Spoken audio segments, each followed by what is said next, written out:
Hey babe, Yeah. could you explain the parable of the sower?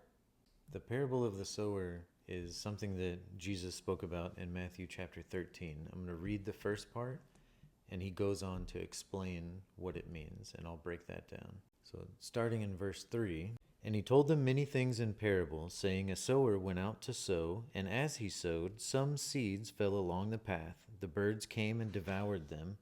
Other seeds fell on rocky ground, where they did not have much soil, and immediately they sprang up, since they had no depth of soil. But when the sun rose, they were scorched, and since they had no root, they withered away.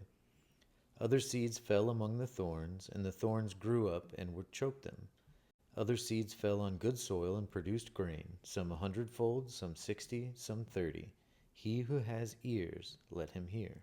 An interesting point here is Jesus ends this by saying, he who has ears. We are given sight, sound, and hearing with an open heart of flesh by the Holy Spirit. This will be important. So once you get to verse 18, Jesus begins to explain what this parable means. When anyone hears the word of the kingdom and does not understand it, the evil one comes and snatches away what has been sown in his heart. This is what was sown along the path. We see this as people who openly have hatred for God, who would call Christ and the Bible silly and myths and things, people who don't even have ears to hear the gospel or the truths that can be found in the Bible.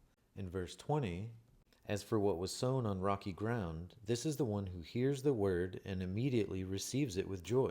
Yet he has no root in himself, but endures for a while, and when tribulation or persecution arises on account of the word, immediately he falls away.